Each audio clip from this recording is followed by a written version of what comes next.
नमस्कार, आप देख रहे हैं आरडी न्यूज। मैं हूं आपका एंकर।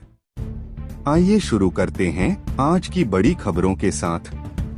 महाराष्ट्र में ट्रांसपोर्टर्स द्वारा लगाई गई हड़ताल की चेतावनी।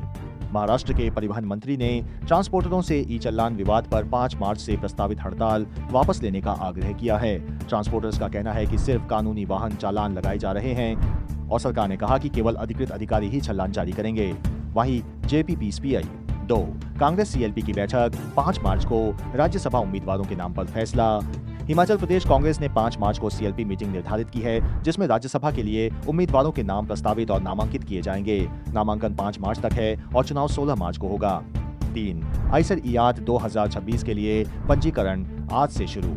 भारतीय विज्ञान शिक्षा एवं अनुसंधान संस्थान ईएसआर ने ईआद 2026 के लिए आवेदन 5 मार्च को शुरू कर दिए हैं। परीक्षा 7 जून को आयोजित होगी और पात्र उम्मीदवार आधिकारिक वेबसाइट से आवेदन कर सकते हैं। साथ ही 26 के लिए आवेदन 5 मार्च को शुरू कर दिए हैं और पात्र उम्मीदवार आधिकारिक वेबसाइट से आवेदन कर सकते हैं।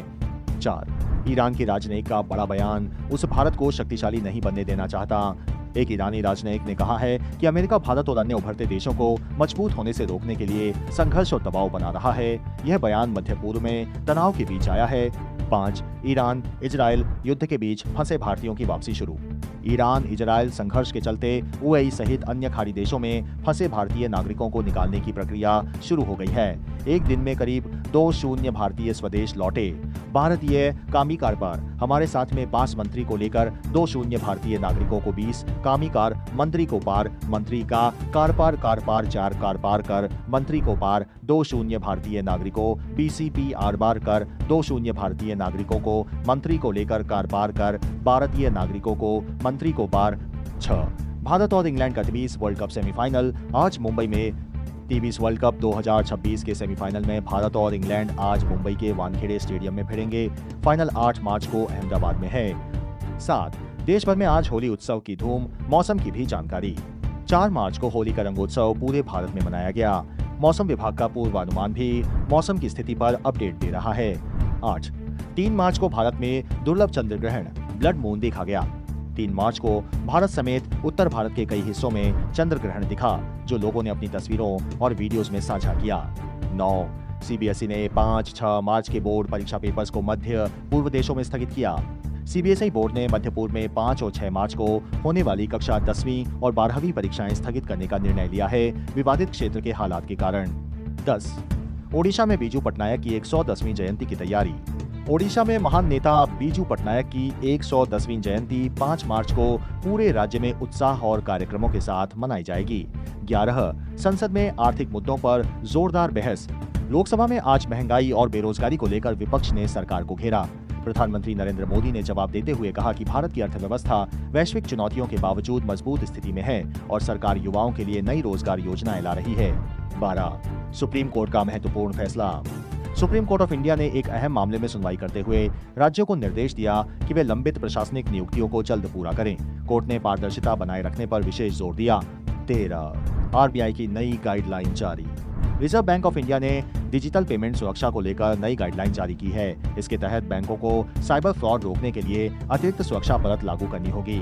14 शेयर बाजार में उतार चढ़ाव। आज भारतीय शेयर बाजार में हल्की गिरावट देखी गई। सेंसेक्स और निफ्टी 50 दोनों मामूली गिरावट के साथ बंद हुए। विशेषज्ञों का कहना है कि वैश्विक बाजार के दबाव का असर भारतीय बाजार पर भी पड़ा।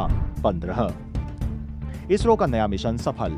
इंडियन स्पेस रिसर्च ऑर्गेनाइजेशन ने अपने नए उपग्रह को सफलतापूर्वक कक्षा में स्थापित किया।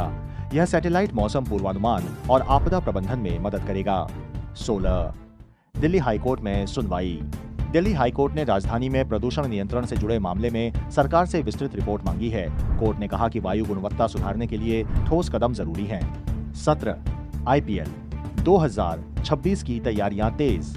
आईपीएल 2026 को लेकर फ्रेंचाइजियों ने अपनी तैयारियां तेज कर दी हैं। खासकर चेन्नई सुपर किंग्स और मुंबई की टीम के अभ्यास सत्र चर्चा में हैं। फैंस में इस बार नए खिलाड़ियों को लेकर उत्साह दिख रहा है। 18 शिक्षा मंत्रालय की नई पहल। केंद्र सरकार ने सरकारी स्कूलों में डिजिटल लैब स्थापित करने की नई योजना शुरू की है। इसका उद्देश्य ग्रामीण क्षेत्रों में छात्रों को तकनीकी शिक्षा से जोड़ना है।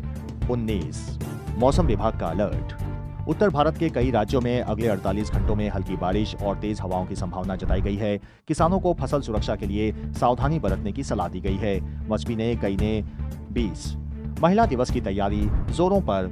8 मार्च को अंतर्राष्ट्रीय महिला दिवस से पहले देश भर में कार्यक्रमों की तैयारी शुरू हो गई है।